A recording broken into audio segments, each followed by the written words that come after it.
Excelência, senhor Luiz Fux, senhor Paulo Gonet. Eu fiquei 2 anos como vereador e 28 como parlamentar.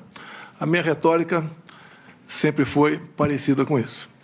Vamos lá. A questão da desconfiança, suspeição ou crítica às urnas não é algo privativo meu. Eu poderia citar vários nomes, citaria apenas alguns aqui. O senhor Flávio Dino, em 2012, quando ele perdeu a eleição, ou 2010, quando ele perdeu a eleição para o governo do Maranhão. Ele diz, eu teria um vídeo, mas foi indeferido o pedido, mas no vídeo está o seguinte: hoje eu tive a oportunidade de ser vítima de um processo que precisa ser aprimorado, ser melhor auditado, que é o sistema das urnas eletrônicas. E depois, o senhor acredita que houve fraude? Houve várias modalidades. Palavra do senhor Flávio Dino.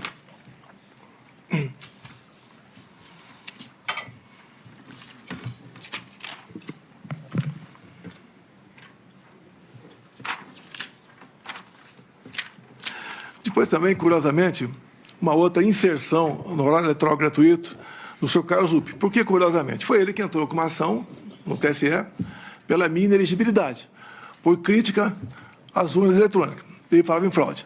Mas numa dessas inserções, aproximadamente 30 segundos, que até hoje está no Facebook dele, ele termina dizendo o seguinte: sem a impressão do voto, não há possibilidade de recontagem. Sem recontagem, a fraude impera.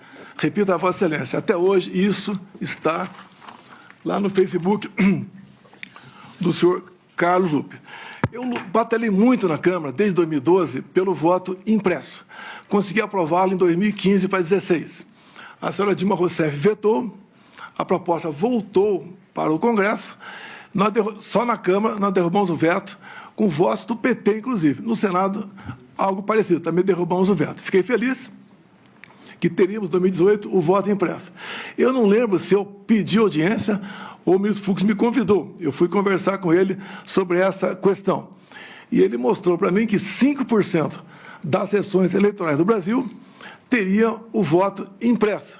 Por que 5%? Porque não tinha recurso para mais coisa. E, com o tempo, ia chegar a 100%. Fiquei muito feliz, agradecer ao ministro Fux, me tratou muito bem.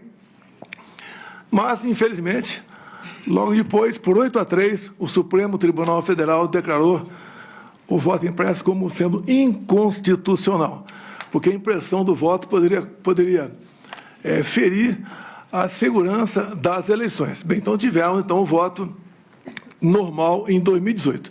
A minha campanha em 2018, algo atípico, com todo respeito, nem eu esperava que me eleger presidente, tendo em vista quem eu era.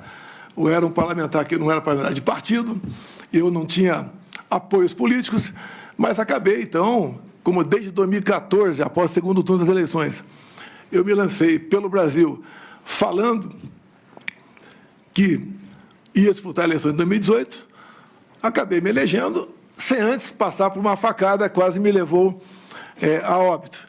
Me permite estender um pouquinho mais essa questão aqui. Pode ficar à vontade. Me elegi presidente, não tinha quem botar na presidência, poucos nomes tinha para botar na presidência, acabei montando o ministério e nós aqui, com pessoas competentes, sem o critério político partidário para botar as pessoas lá, fizemos um ministério que é reconhecido por grande parte da população como um ministério excepcional.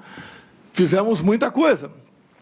Lei da Liberdade Econômica, o PIX, Água para o Nordeste, Bolsa Família, triplicamos o seu valor, marcos, entre tantas outras coisas. A questão do armamento também, apesar de ser acusado de ser um armamentista visando a violência diminuiu quase 30% entre o governo anterior e o meu governo, tendo em vista a política de armamento.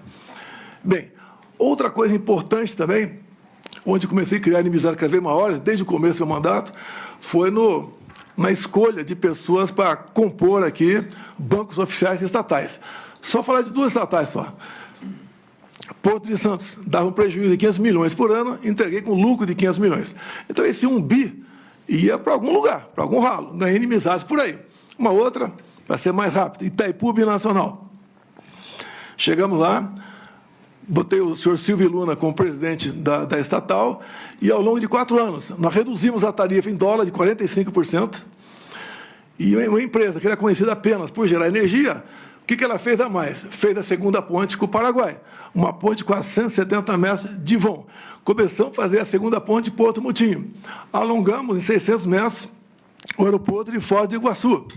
Mais ainda, atendemos com pequenas obras de infraestrutura mais de 50 municípios no entorno da bacia. Asfaltamos a Transboiadeira, 43 quilômetros.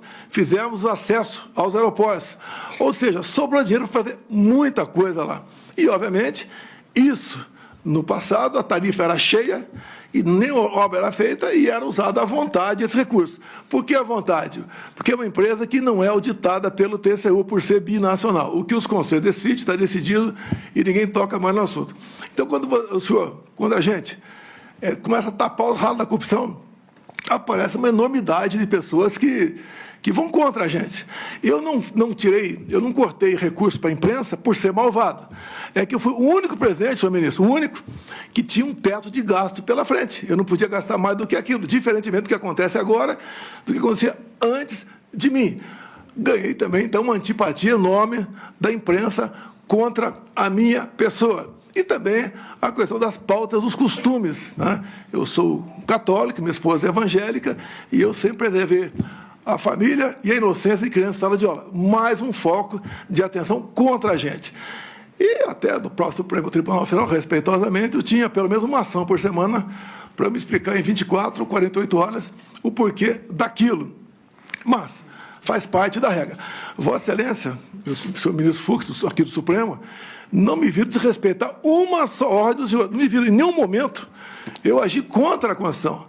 Eu joguei dentro das 4 linhas o tempo todo. Muitas vezes me revoltava, falava palavrão, me revoltava, tá? Falava o que devia falar, sei disso, mas, no meu entender, fiz aquilo que tinha que ser feito. Quanto à providência na questão das eleições aqui, eu deixo claro a Vossa Excelência, as Forças Armadas não se miscuíram na política. E nem eu, como presidente, também fiz o mesmo. O senhor ministro Barroso, enquanto presidia o TSE, criou a Comissão de Transparência Eleitoral e colocou lá dentro, entre outras instituições, as Forças Armadas. O que eu falei para o ministro da Defesa? Já que colocaram a gente aqui, vamos fazer o melhor possível para auxiliarmos o TSE para que a eleição seja mais clara e transparente possível. No tocante àquela reunião de julho, onde alguns falam que reunião do golpe com 20 plaquinhas na frente das pessoas, mas 40 pessoas assistiam. Vossa Excelência falou ali que dos 70%. Coincidência, talvez, ministro? Eu complementei. Vão aparecer 49. Apenas uma coincidência. Não tinha prova de nada no tocante. Isso aí, um desabafo meu, com toda certeza. Dúvida sobre eleições.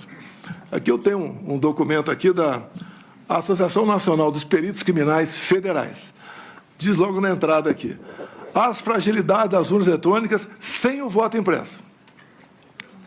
E mais na frente, também, a Associação Nacional dos Peritos Criminais diz: fraude sistêmica facilitada, consenso científico, todo o sistema eletrônico / computacional possui vulnerabilidades.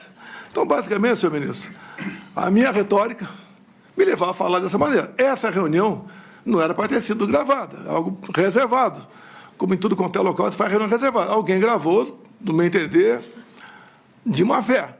E ela tornou-se pública. Eu não estaria explicando essa questão aqui agora. Essa foi a minha retórica, que eu usei muito enquanto deputado e depois como presidente, também buscando aí o voto impresso como uma forma a mais de termos mais uma barreira, né, para evitar qualquer possibilidade de se alterar o resultado de umas eleições.